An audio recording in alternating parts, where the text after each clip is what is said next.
Assalamualaikum warahmatullahi wabarakatuh. Perkenalkan, saya Rizka Ulan Adisti. Di sini saya akan mempresentasikan mengenai hasil penelitian saya, yaitu sintesis senyawa turunan kalkon dari 3-kloroasetofenon dengan turunan bisaldehyda serta uji aktivitasnya sebagai antibakteri. Baik, yang melatar belakangi dari penelitian saya adalah penyakit yang banyak terjadi di Indonesia adalah infeksi yang disebabkan oleh bakteri.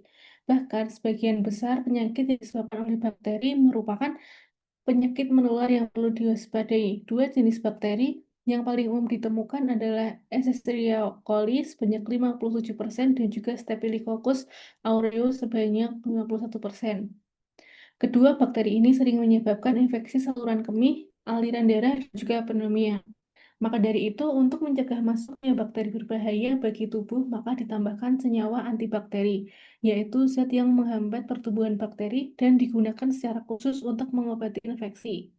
Untuk mekanisme kerja antibakteri sendiri, yang pertama, dia akan merusak dinding sel, setelah itu akan merubah permeabilitas sel, serta akan menghambat sintesis protein dan asam nukleat. Selanjutnya, penelitian kali ini menggunakan golongan flavonoid untuk membuat senyawa antibakteri baru. Flavonoid adalah senyawa fenolik terhidroksilasi yang secara alami disintesis oleh tumbuhan untuk mencegah infeksi mikrobia. Mekanisme antibakteri dari flavonoid terdiri dari beberapa reaksi. Salah satu reaksi molekulernya adalah membentuk kompleks dengan protein, yaitu ikatan hidrogen dan efek hidrofobik, lalu membentuk sebuah ikatan kovalen. Maka dari itu, kemampuan antibakteri flavonoid berhubungan dengan kemampuannya untuk menonaktifkan adhesi mikroba, enzim, dan protein transport. Flavonoid lipofilik juga dapat merusak membran mikroba. Salah satu senyawa flavonoid yang sering diteliti adalah kalkon. Kalkon sendiri merupakan senyawa flavonoid minor yang tersebar di berbagai familia tanaman, tetapi jumlahnya terbatas. Maka, sintesis menjadi metode utama untuk memproduksi kalkon. Kalkon dapat disintesis dengan berbagai metode seperti reaksi Suzuki, asilasi Friedel-Crafts, penataan ulang Frisch, dan juga reaksi kondensasi Claisen-Smith. Penelitian kali ini untuk mensintesis turunan kalkon dari 3-kloroasetofenon dan memodifikasi turunan benzaldehyda berbahan dasar minyak atsiri seperti vanilin dan formaldehyda, serta menguji aktivitasnya sebagai antibakteri. Untuk tujuan dari penelitian ini sendiri, yaitu memodifikasi turunan benzaldehyda dengan sintesis reaksi brominasi yang melibatkan formaldehyda dan vanilin. Setelah itu, pembuatan kalkon dengan sintesis kondensasi Claisen-Smith pada 6 bromoformaldehyda dan 5 bromovanilin dengan katalis basa. Serta yang terakhir mengetahui senyawa turunan kalkon yang paling efektif digunakan sebagai antibakteri yang optimal. Setelah itu, untuk manfaat penelitian sendiri, yang pertama akan mengetahui senyawa turunan kalkon yang paling efektif digunakan untuk aplikasi pada antibakteri yang melibatkan gram negatif dan gram positif. Yang kedua adalah penelitian dapat membantu dalam pengembangan teknologi yang lebih efektif dan efisien dalam pembuatan antibakteri. Selanjutnya, pada tinjauan pustaka, yaitu bakteri sendiri, merupakan mikroorganisme bersel satu yang tidak punya klorofil dan bisa hidup di mana saja selama kebutuhan nutrisinya terpenuhi. Bakteri berkembang biak dengan cara pembelah diri dan memiliki berbagai bentuk dasar seperti bulat, batang, spiral, vibrio, dan filamen. Identifikasi bakteri biasanya dimulai dengan pewarnaan gram untuk membedakan gram positif dan gram negatif. Selanjutnya adalah antibakteri yang merupakan senyawa yang digunakan untuk menghambat atau membunuh bakteri penyebab penyakit atau kerusakan bahan. Senyawa ini bekerja dengan berbagai cara, seperti merusak dinding sel bakteri, mengganggu kerja enzim, dan menghambat sintesis protein dan DNA. Untuk contoh senyawa antibakteri sendiri adalah flavonoid yang dapat merusak membran sel atau dinding sel bakteri sehingga bakteri tidak bisa bertahan hidup. Selanjutnya, kalkon adalah senyawa kimia yang memiliki struktur khusus dengan gugus aktif ikatan rangkap antara atom karbon dan juga memiliki ikatan rangkap antara atom karbon dan oksigen. Secara kimia, kalkon dapat dibuat dengan berbagai metode, salah satunya melalui reaksi kondensasi Claisen-Smith antara asetofenon dan juga benzaldehyda. Kalkon juga berperan penting sebagai perkusor flavonoid dan juga isoflavon, serta digunakan dalam pengembangan obat dan bahan aktif farmasi karena memiliki banyak aktivitas biologis seperti antibakteri, antioksidan, anti kanker, dan juga anti jamur. Untuk brominasi sendiri merupakan reaksi di mana atom bromin menggantikan atom hidrogen melalui substitusi elektrofilik. Senyawa bromo yang dihasilkan memiliki banyak kegunaan, salah satunya juga berperan sebagai agen antibakteri. Metode brominasi biasanya menggunakan bromin cair yang berbahaya, tapi kini telah dikembangkan metode alternatif yang lebih ramah lingkungan, seperti pembentukan bromin secara in situ menggunakan kalium bromat dan juga asam bromida. Selanjutnya, pada kondensasi Claisen-Smith adalah reaksi antara aldehida aromatik dan juga keton aromatik dalam suasana basah yang menghasilkan senyawa kalkon melalui pembentukan ikatan-ikatan karbon baru. Reaksi ini umum digunakan dalam sintesis senyawa organik dengan metode yang sederhana dan efektif, serta dapat dikatalisis oleh basa seperti NaOH. Katalis basa berperan penting dalam reaksi ini dengan membentuk ion enolat yang stabil sehingga mempercepat pembentukan produk. Untuk perumusan hipotesis sendiri, yang pertama, memiliki dasar pemikiran berupa brominasi senyawa aromatik telah dilakukan oleh Schwartz pada tahun 1996 dengan menggunakan kalium bromat dan asam bromida sebagai sumber bromin dengan katalis asam asetat glasial. Setelah itu, reaksi brominasi pada janin aromatik pertama kali dilakukan oleh Rubinstein dengan mereaksikan benzaldehida dan bromin dalam asam asetat pada suhu kamar dan menghasilkan isomer 6-bromo. Menghasilkan hipotesis satu berupa jika turunan benzaldehida mengandung gugus metoksi dan aldehida mengalami reaksi dengan asam bromida serta kalium bromida dalam asam asetat glasial, maka proses brominasi akan berlangsung pada gugus aldehida, menghasilkan senyawa 6-bromoferataldehida dan 5-bromovanilin. Dasar pemikiran 2 pada tahun 2020 Singh bersama kawan-kawan berhasil mensintesis senyawa kalkon dengan metode konvensional. Pada metode sintesis Claisen-Smith, sintesis kalkon dilakukan menggunakan proses pengaduan ataupun reflux. Dalam penelitiannya sendiri, senyawa kalkon disintesis dengan mereaksikan senyawa 2,4-dikloroasetofenon dan ortovanilin dalam pelarut etanol serta katalis NaOH 40%. Senyawa yang didapat berupa padatan dan berwarna kuning yang disebabkan adanya eksitasi elektron pi pada ikatan yang terkonjugasi. Setelah itu diperoleh hipotesis 2 berupa jika senyawa prekursor dari 6-bromofertaldehida dan 5-bromovanilin hasil reaksi dari brominasi dengan kalium bromat dan asam bromida dalam asetat glasial direaksikan dengan 3-kloroasetofenon menggunakan katalis basah berupa NaOH melalui reaksi kondensasi Claisen-Smith, maka akan diperoleh senyawa kalkon termodifikasi yang tersubstitusi gugus Br dengan rendemen lebih tinggi. Setelah itu, kalkon menunjukkan aktivitas antibakteri yang baik karena memiliki gugus karbonil tak jenuh yang menghubungkan dua cincin aromatik, menyebabkan adanya delokalisasi elektron pi, dan gugus yang terdapat pada cincin aromatis juga dapat mempengaruhi aktivitas antibakteri yang menurut Prasad pada 2008. Maka diperoleh hipotesis 3, yaitu jika senyawa kalkon yang dihasilkan diuji aktivitas antibakterinya terhadap bakteri gram positif dan gram negatif, maka akan terbukti bahwa variasi struktur dan substituen pada kalkon mempengaruhi efektivitas senyawa dalam menghambat aktivitas bakteri atau antibakteri.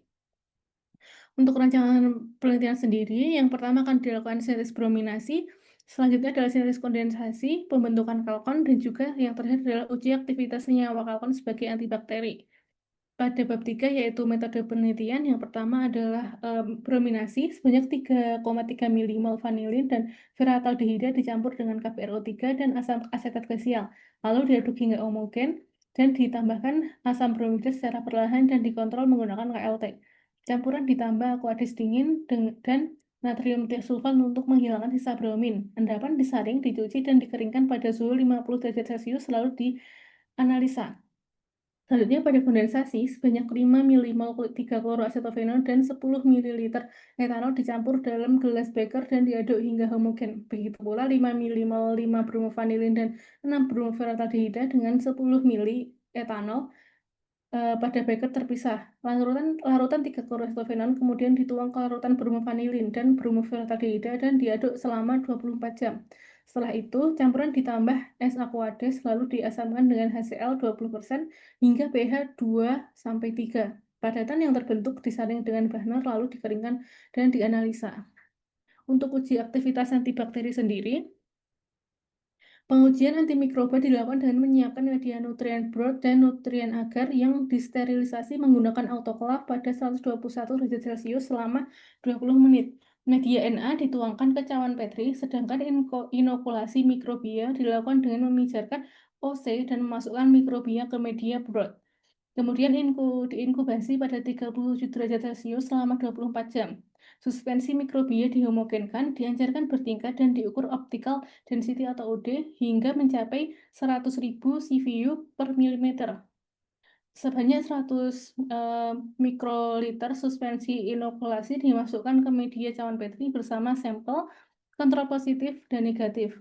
Diratakan, kemudian dikulturkan dengan penutup rapat dan diinkubasi selama 24 jam pada 37 derajat Celcius sebelum dilakukan pengamatan.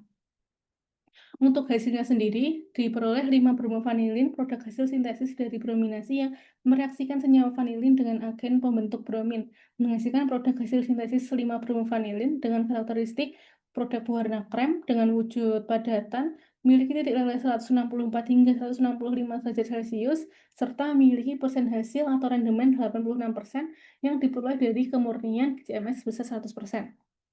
Untuk FTIR sendiri, diperoleh gugus BR yang khas pada panjang gelombang 678 dan 1049. Kemudian pada perolehan produk 6 bromoferaldehida dari brominasi yang mereaksikan senyawa feraldehida dengan agen pembentuk bromin menghasilkan produk hasil sintesis 6 bromoferaldehida dengan karakteristik produk berwarna putih tulang dengan wujudan padatan, memiliki titik leleh 149 hingga 150 derajat Celcius serta memiliki persen hasil atau rendemen 67,90% yang diperoleh dari kemurnian GCMS sebesar 91%. Untuk FTER sendiri diperoleh gugus BR yang khas pada panjang gelombang 586.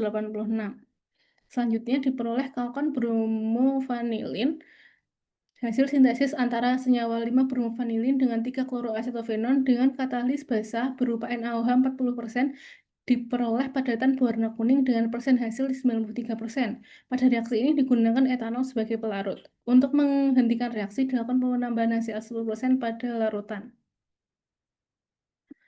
Diperoleh pada hasil FTIR kalkon bromovanilin yaitu gugus BR yang khas pada panjang gelombang 570 yang menandakan bahwa reaksi kondensasi tidak menghilangkan gugus BR dari reaksi brominasi. Selanjutnya terdapat gugus CL yang khas pada 833.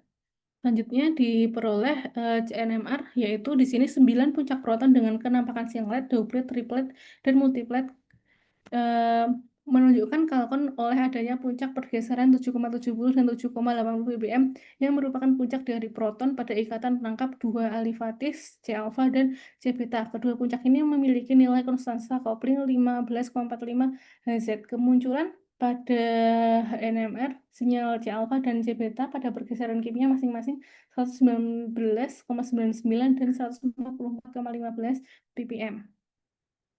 Selanjutnya diperoleh bromokalkon feraldehida dengan produk hasil padatan berwarna kuning dengan persen hasil 84%, titik lelehnya 101 hingga 102 derajat Celcius.